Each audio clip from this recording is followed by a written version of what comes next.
Good evening and welcome to Sweet Blessings, the Anna L. Brothers show and podcast, where we inspire, we encourage, and we empower people to live a healthier lifestyle. The purpose of this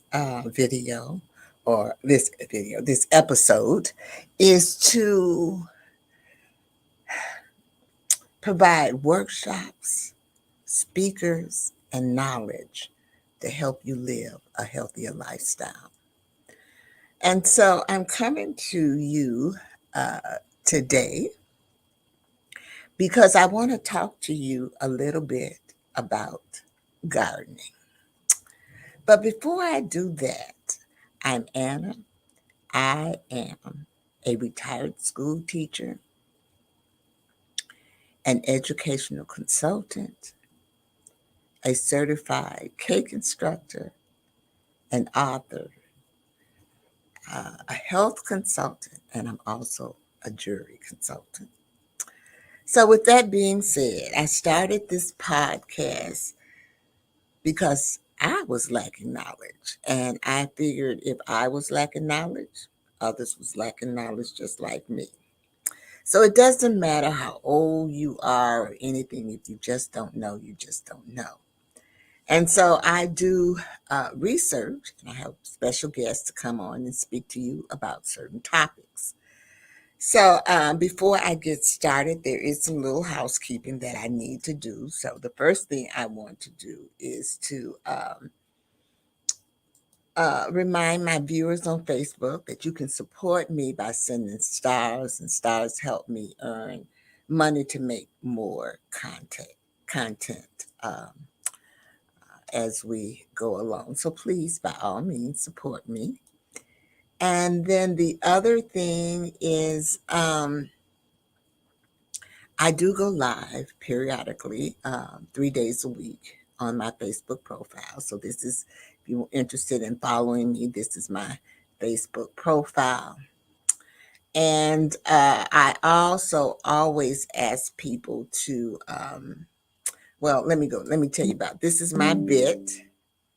This is my bit. It's really my website, and you can go to that website. I'm always looking for guests, and I'm always looking for sponsors of my program.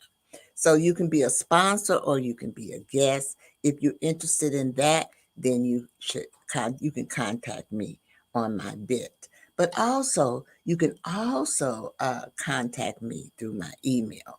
And so that is my email that is running across the bottom of the broadcast. So if you have any questions or anything like that, feel free to reach out to me. My most thing I'm asking that everyone who views this or sees it, that they support me by subscribing to my YouTube channel. And so I have listed my YouTube channel down there as well. So before we get this going, I did want to, my nose is itching. I did want to say that I'm very pleased, and I also, I just don't know how to say, I am part of the CTR Media Network. And I am very proud to be a part of that. It's Black owned, and it's a new kind of broadcasting, is what I must say.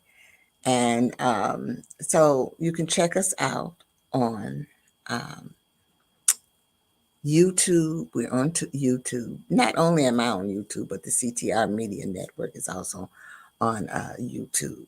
So to this evening, I'm so excited because let me tell you about me. I'm going to tell you a little bit about me and gardening. I grew up in the South, um, and where I grew up, we always had gardens, and so we had vegetable gardens, we had flower gardens, we had herb gardens. We even had trees that bear fruit. And so then my mother, she moved up north, and I never really, I would go out there and play. I was little then. I would go out there and play, but I always had a desire to have a garden. And so while I was teaching and working, I decided that I would start a garden. And I'm telling you, it has truly been a learning experience. Okay. I'm still working at it. It is still a work in progress. But over the years, I have learned quite a few things about gardening. And my garden is still not the way that I want it, but it is a work, like I said, it is a work in progress. So to this evening, I am going to talk to you, to my fellow gardeners, or those people who are interested in gardening. I'm going to talk to you about some of the things that you can do to preserve your garden in the winter so you have a good harvest for the spring. So you won't have any problems in the spring. Now, I've had problems because I have not done these things that I'm getting ready to tell you. I've done some of them, don't get me wrong. I've done some of them, but some of them basically I have not. So I'm getting better. Like I said, when you do gardening, you learn from your anything that you do. You learn from your experiences, you learn from your ups and downs, your failures, and everything. And so don't give up on it if you want. I didn't give up on it. And now people in the neighborhood are always talking about my flowers and stuff.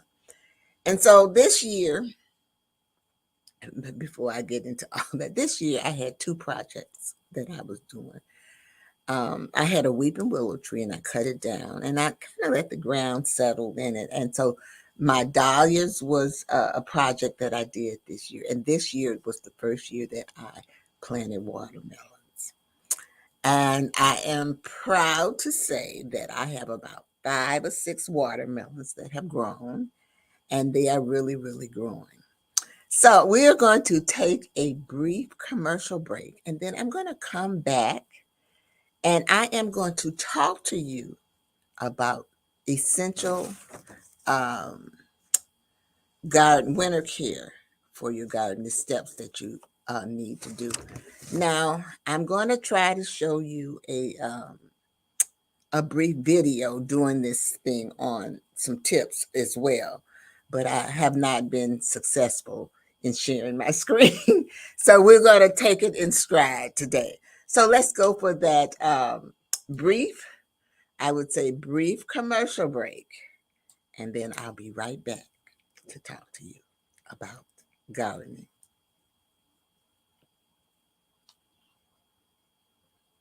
CTR Media Network is now accepting new podcasters to join our growing network that's reaching 350 million global listeners. Have you heard? CTR Media Network offers podcast production, podcast training, distribution, and product placement.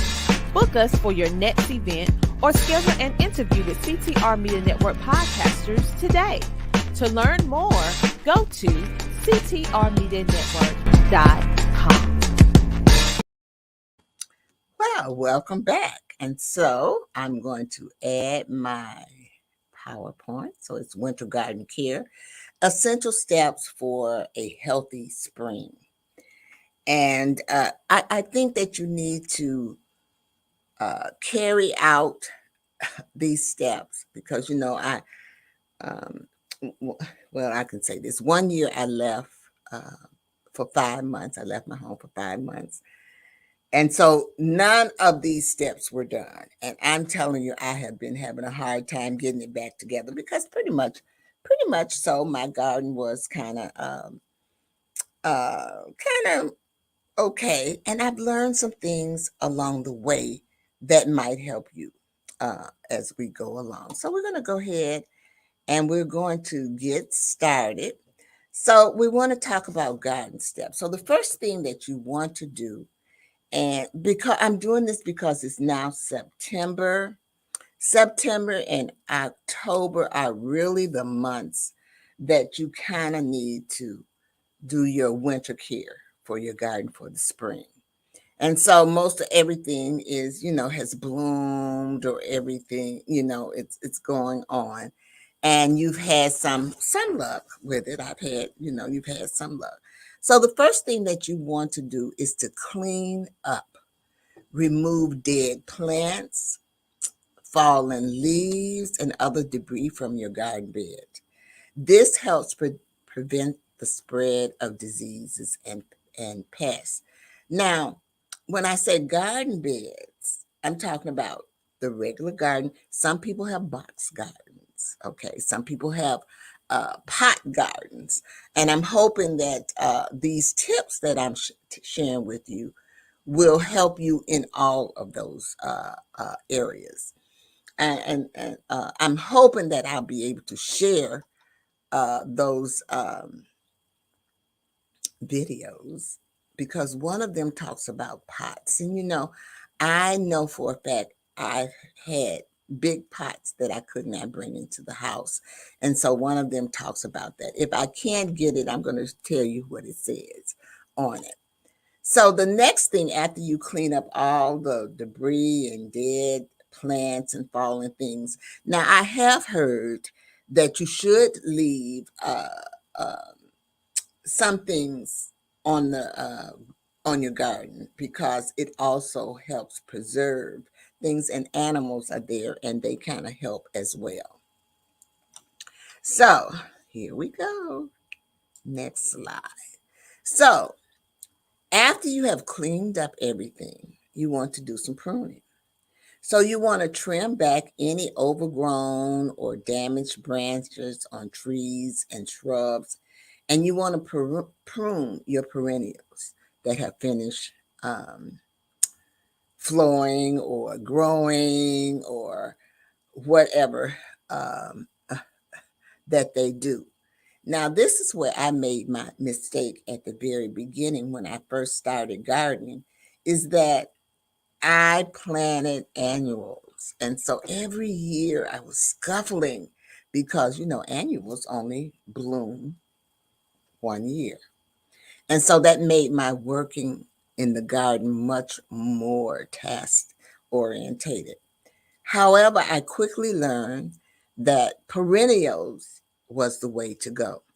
And the perennials come back every year.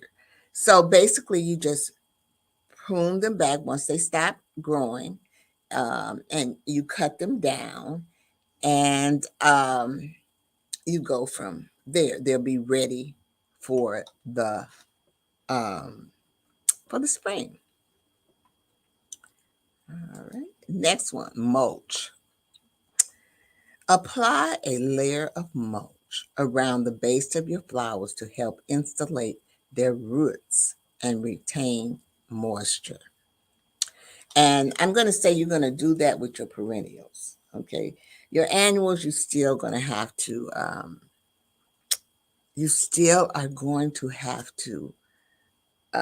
plant them over. I do still plant annuals, but I only plant a few.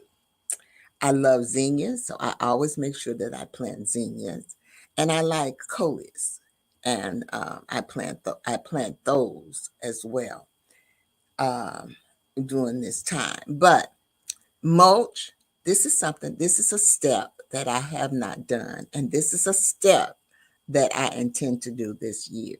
If it stops raining here, it's been raining almost every day. It's been some rain going on, but mulching, and I think that will help retain the moisture. I have done so much stuff different this year. As you learn, you do things differently. Okay. And so I have learned many, many things. The next thing you want to do, and I know most people don't do this because I am not one to do this. You want to fertilize if needed. Apply a slow released fertilizer to provide nutrients to your plants during the winter. Now, I have never done that. And so this year I have bought some fertilizer. I have several types of fertilizer, and I will tell you what I do use. You can go to any nursery, or Home Depot, Lowe's, Menards, wherever they have a garden center, and they have fertilizer. Now, in this year, I learned, because I went to a presentation on container gardens. And I learned that you can put a garden in anything. This person used milk cartons, when you go to she used when you go to the restaurant and they give you the carrying little things that you bring. She also used that as well. So she motivated me so much. My back porch is just full of stuff like that, of those things like that. And what really got me with her is that she plants things in the winter. I have not gotten to that stage, but I'm working on it. She plants things she fertilizes, she mulches, but she also plants things in the winter and she covers them up. Thus, it snows on it and everything. And when it's time in the spring comes, when she takes that cover off, she has flowers, okay, or vegetables in her garden. And so that is something that I want to do, but I want to have a box garden when I do that. I think that I need a box garden to do that.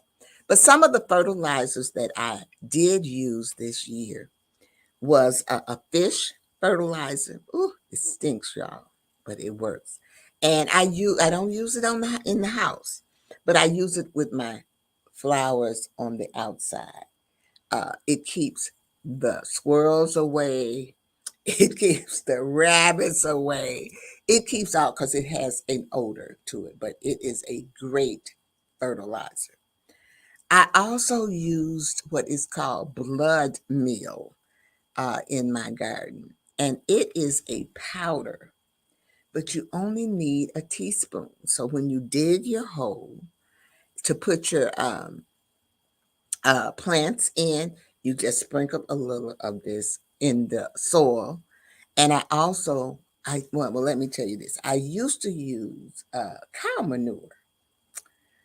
But people who do gardening, they share tips with you. And so I used to do my jewelry at the flea market.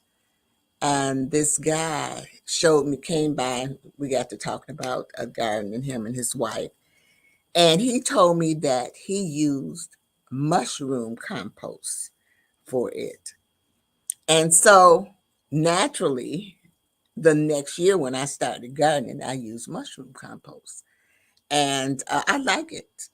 It works just as well as the cow manure, but it doesn't stink. So one stink is enough with the with fish fertilizer. Now, people, a guy told me, well, he had a pond, and when his fish died, he told me that he would plant his fish in the ground, okay, and then put the plants on top of it like that. So there's many ways. I don't have a pond. I would love to have a pond though, but I don't have a pond. These are all things that works um, in the makes or in the works for me because I'm fairly new. A lot of people have asked me, "Are you gonna get in the garden walk?" No, I'm not nowhere near the garden walk because if I'm older now, so if it rains or if the weather is too hot, I'm not going out there because it's just too much for me. And so, to be in a garden walk or something like that, you got to keep that garden up, really, because you got people coming by to look at it. And but I am in the garden club, and we do have garden walks, but I don't think mine will ever be in the garden. I'm just self satisfaction for me for what I do and everything. So let's move on. So the next one is watering.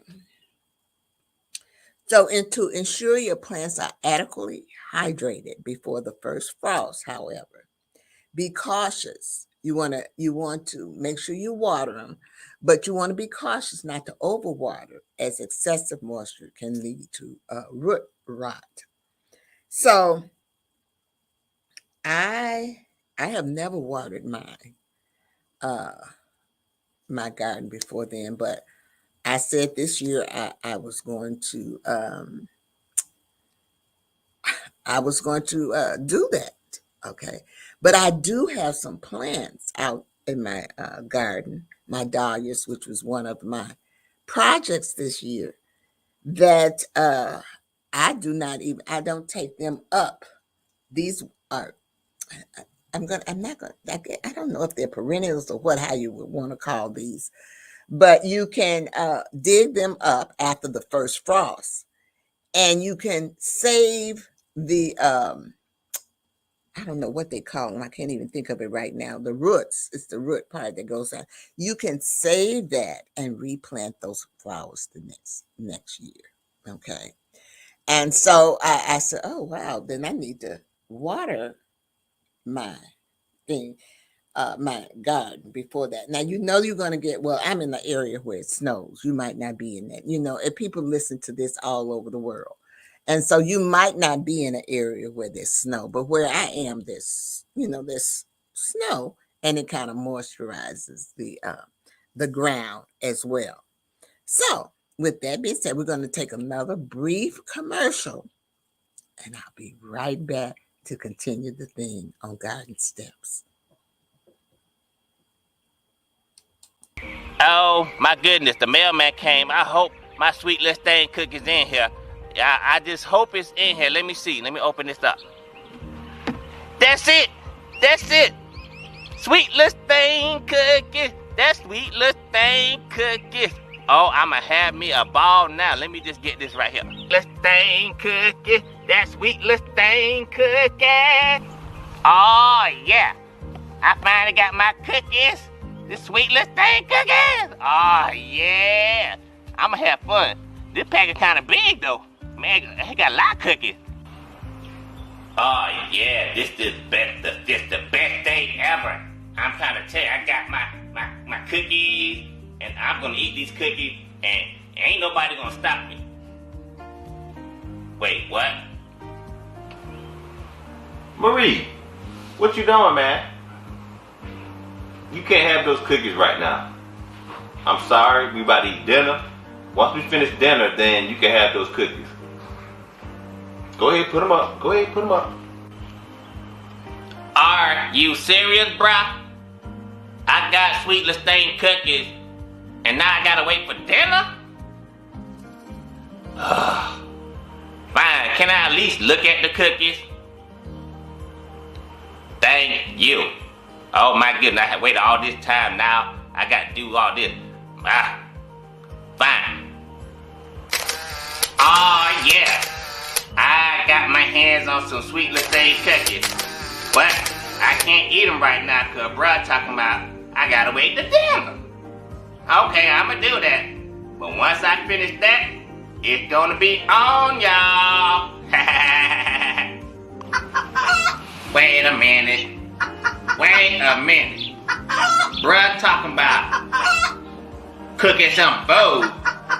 All this is a can of salmon and some frozen biscuit. Bruh cannot cook. I know he don't think I'ma eat this. Ain't no way. Bruh. Hey, bruh. Daddy. Where are you? You set me up, homie.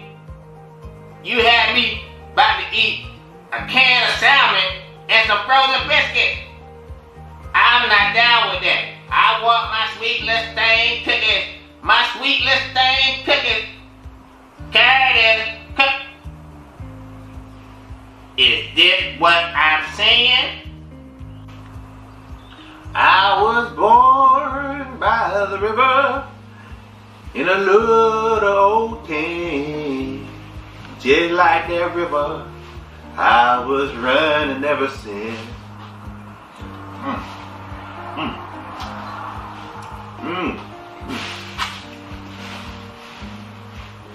Marie, hey man, it ain't not what it think.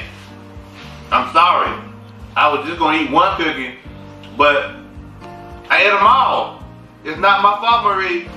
I know better than this. You tried to set me up, homie. You had me eating that nasty food, and you ate all the cookies? Finish him.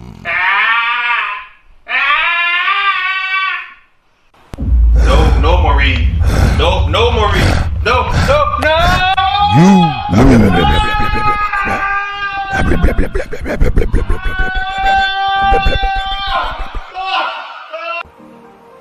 family. I'm sorry y'all had to see that. But what did we learn today? One thing we learned is you don't mess with Marie and you don't mess with his sweet Lestane cookies. Tell him that right, Curtis. That's right, y'all. Don't mess with Marie and don't mess with his sweet Lestane cookies. That's all I got to say. I'm sorry.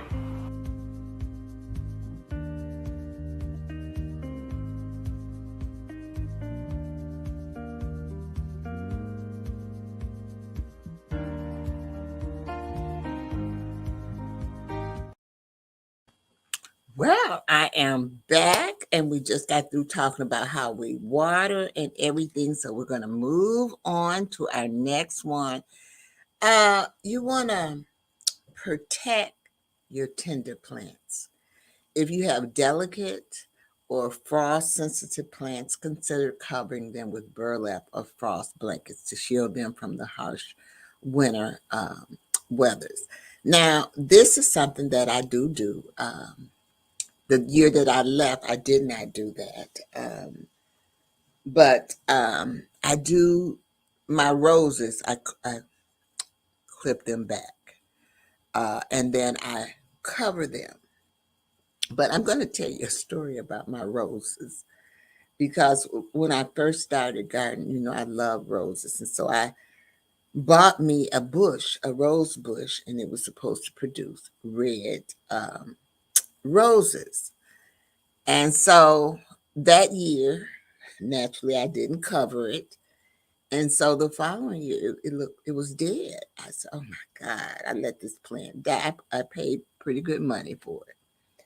And so what I did was I went out and I bought another rose thing. But this time I bought a yellow one because, I'm in a sorority, and our flower is a yellow tea rose. So I said, okay, well, I'm going to put some yellow roses out in my garden.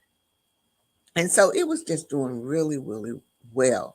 And so I guess that red rose bush was dormant. Like I told you, I'm learning as I go along.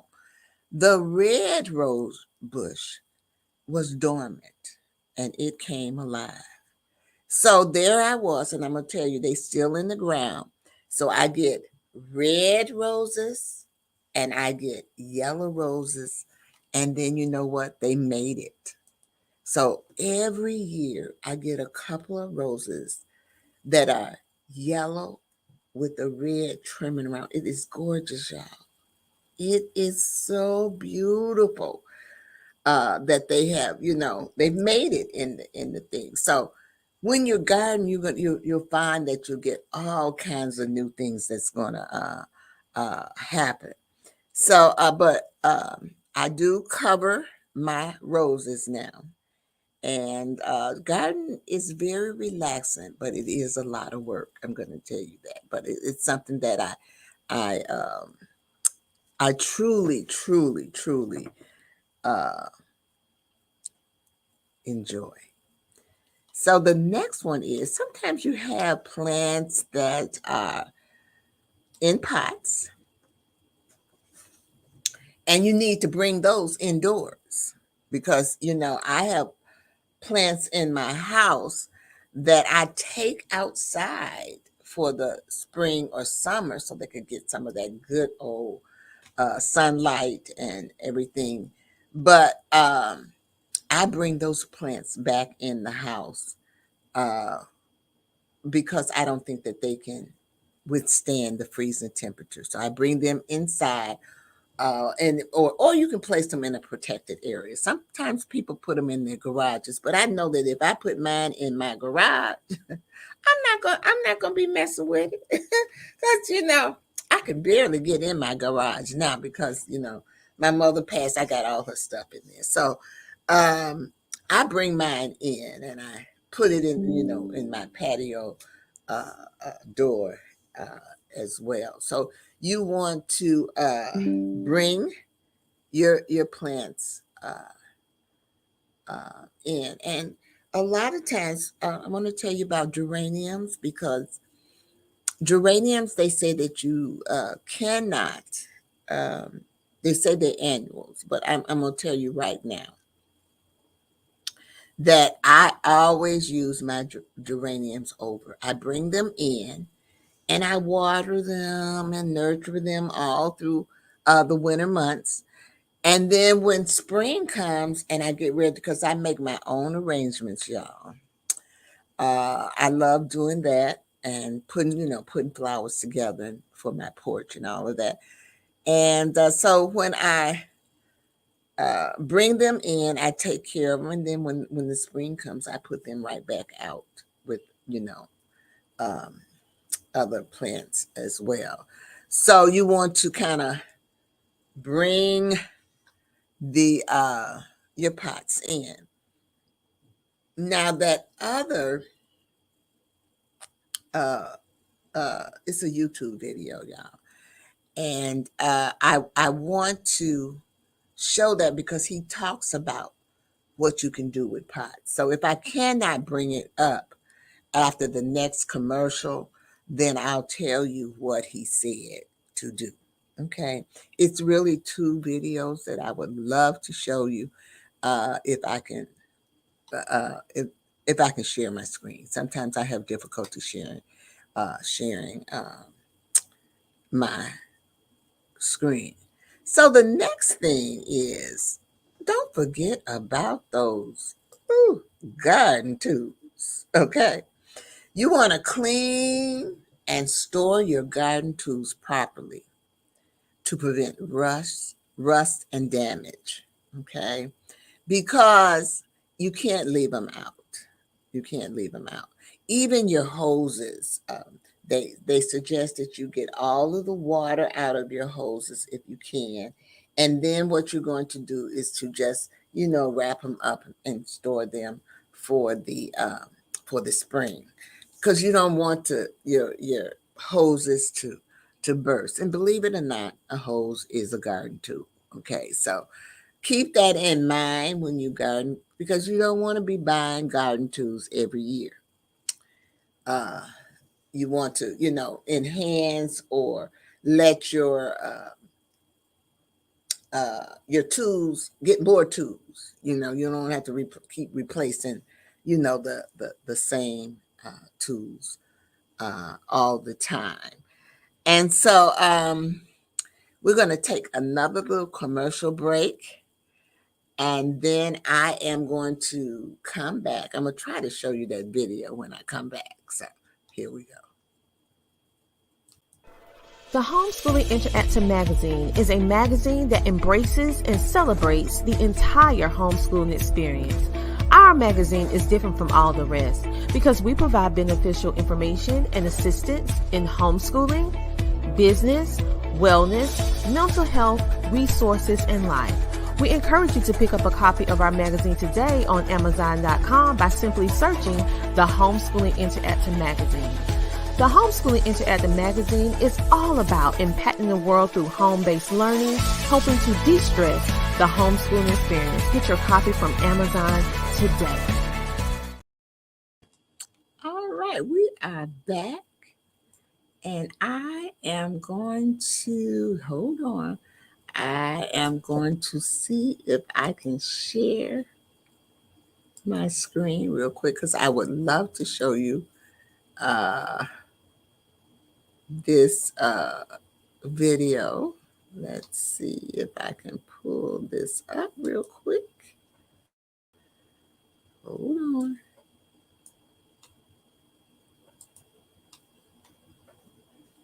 All righty.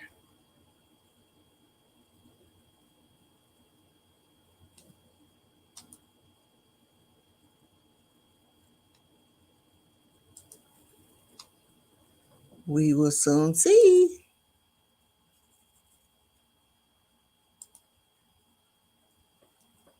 Maybe not.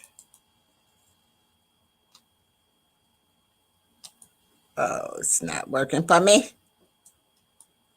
All right, ladies, let's see. How can I get out of this? All righty. All right. So that did not work for me. Okay. So now we're going to go back to my, if I can get it together by the end of the podcast, I will do that for you. Let me see here. Can I? All righty. I don't know what I'm doing, but sometimes I have problems. Sometimes I do really well with it, but sometimes I have problems with it. But the name of it is, I'm going to tell you so that maybe you can go and look. But I'm going to tell you what he does with the pots because it's only a very short, about 2-minute video. And what he shows you, because sometimes your pots crack if you leave them outside. And that's what happened to some of mine last year because I left them outside and they had some dirt in it. And when I went back to use them this year, they had cracked. Okay, some of them had cracked. And so what he said was, you need to take the dirt out of the pot because it's too big to bring in.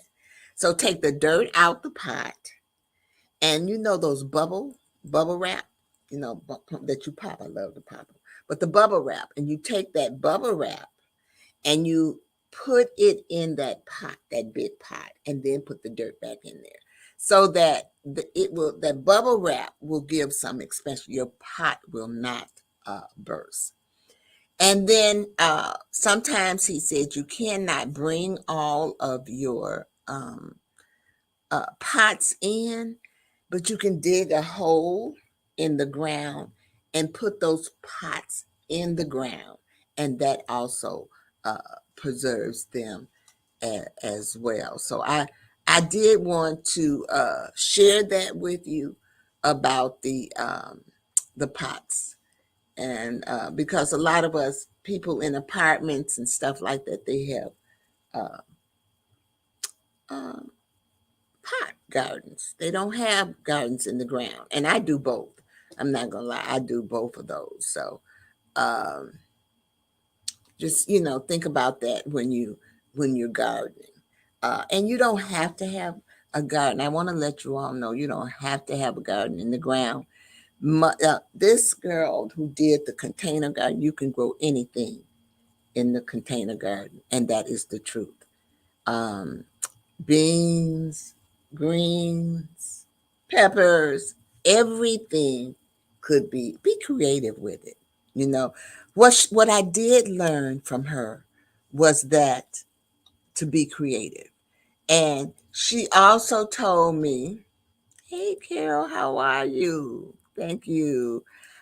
She also told me that, and thank you for joining. Are you a gardener? She also told me that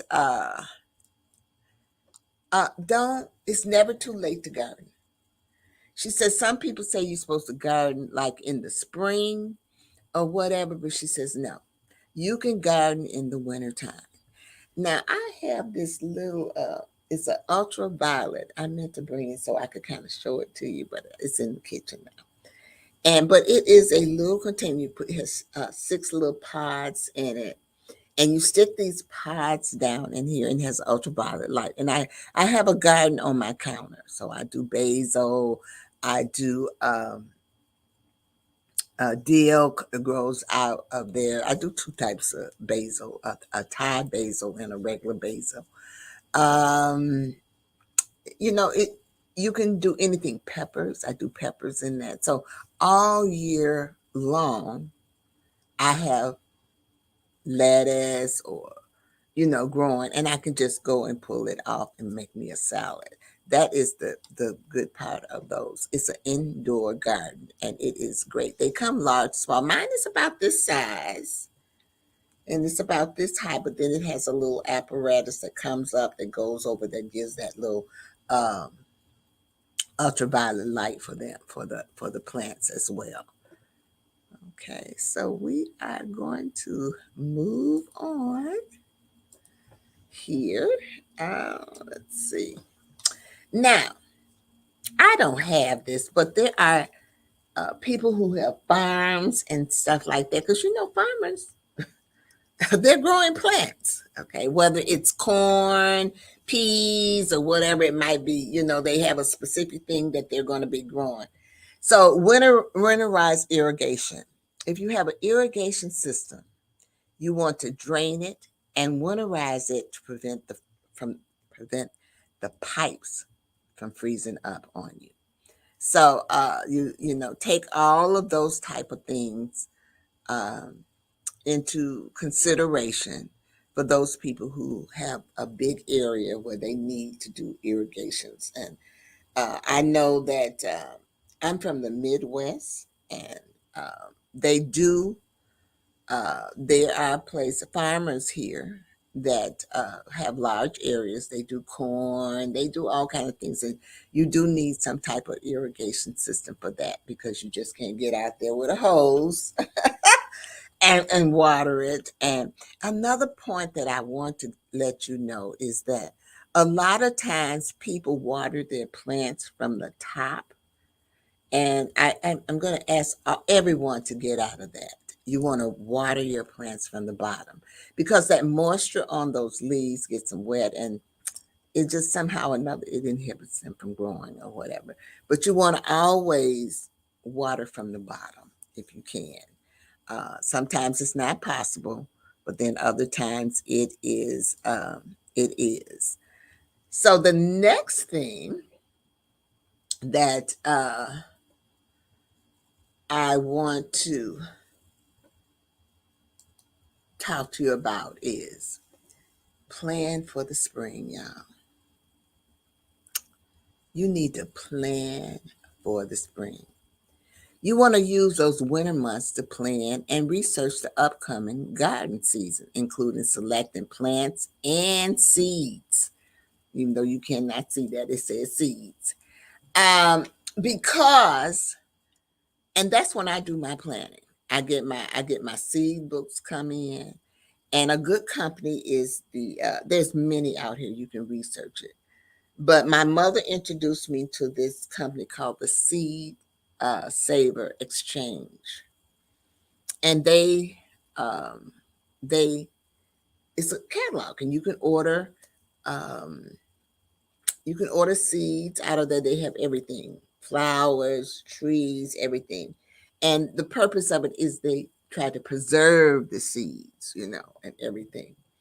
I can tell you that there has been some things that I have grown that I found that they were very difficult to grow because they were like babies.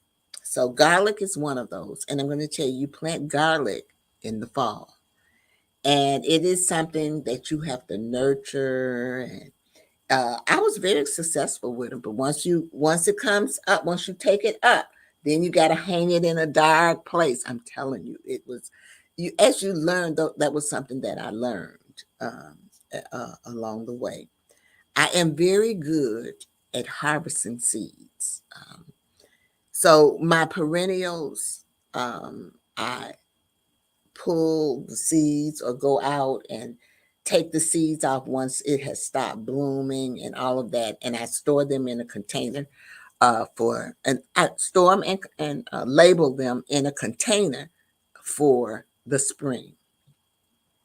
Now, I do my seeds several ways. Some of them I actually plant in the ground, and then some of them I start in little containers. And then once they reach a certain length, then or height or whatever, then I'll put them out in the garden. I find that because I have squirrels and I have rabbits and birds, all those type of things. But I've learned over the years that those are you can do things to that. So they told me to get coyote urine, and I spray the perimeter of my yard with that, and that kind of keeps the squirrels out. And the rabbits, they like my greens and those type of things. And so my friend told me to take plastic silverware, like plastic forks, and place them around that green when it's a baby. I don't take them out. I'm going to tell you that my greens outside are like this. I've harvested once, and I'm going to harvest it again because I like to store stuff in my freezer for the winter. It's nothing like having fresh greens in the winter, you know. Um, I prefer mine as opposed to going to the store because, you know, the store is a process. You know, they put things on it to preserve it to get it to the store.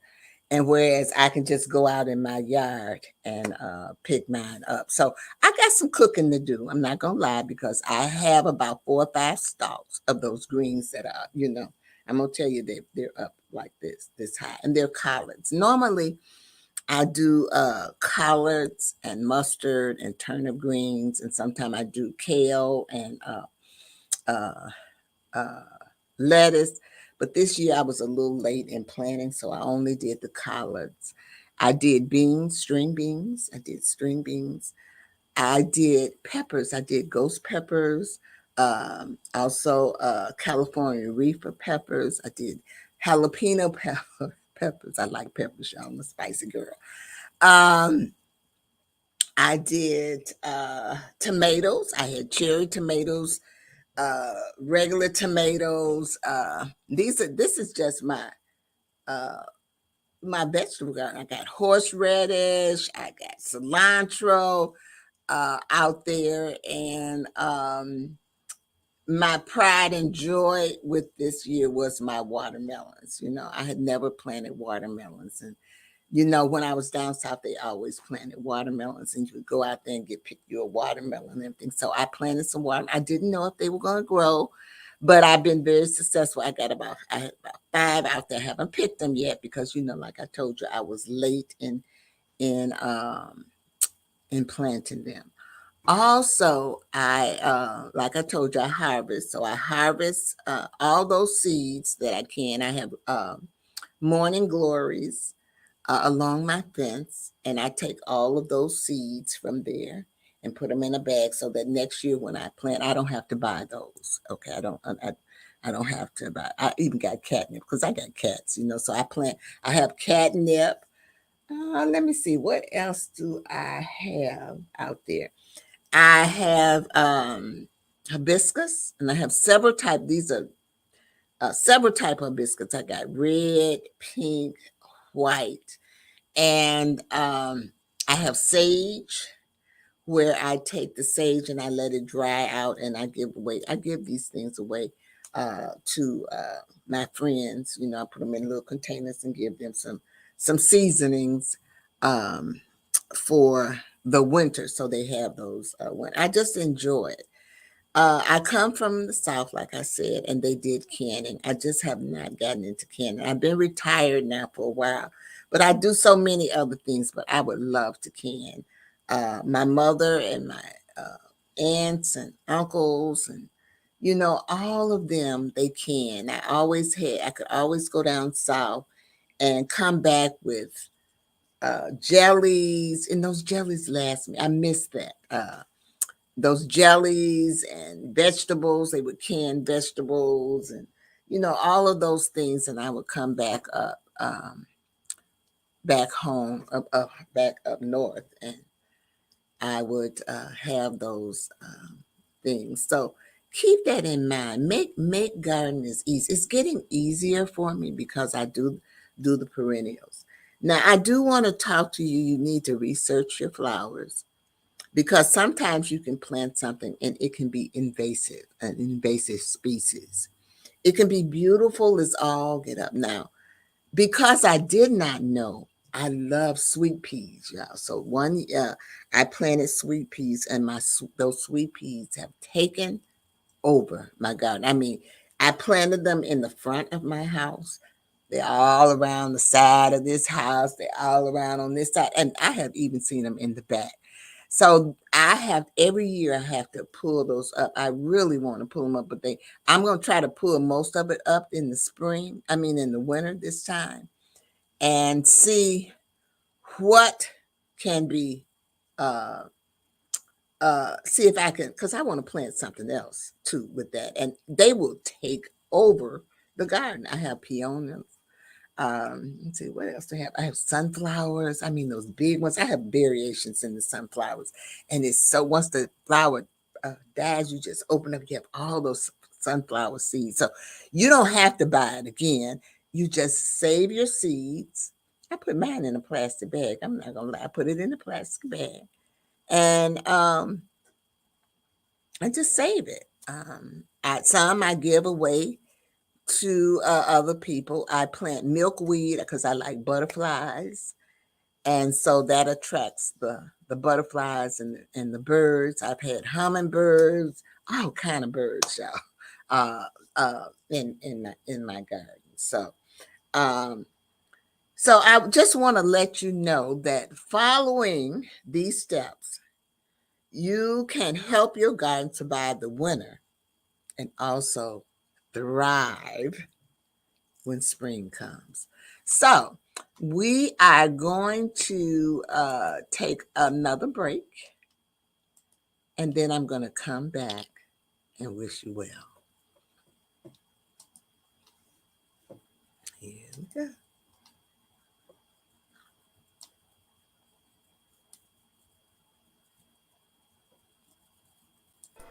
The Homeschooling Interactive Magazine is a magazine that embraces and celebrates the entire homeschooling experience. Our magazine is different from all the rest because we provide beneficial information and assistance in homeschooling, business, wellness, mental health, resources, and life. We encourage you to pick up a copy of our magazine today on Amazon.com by simply searching the Homeschooling Interactive Magazine. The Homeschooling Interactive Magazine is all about impacting the world through home-based learning, helping to de-stress the homeschooling experience. Get your copy from Amazon today. All righty. All righty. All right. So as I close this evening, I hope that I have inspired you. I hope that I have encouraged you, and I hope that I have empowered you to live a healthier lifestyle. Believe it or not, garden relaxes you, and you have your own food. It's nothing like your own food to help you live a healthier lifestyle. So, with that being said, I always close my program with the 3 L's. The first L is to live.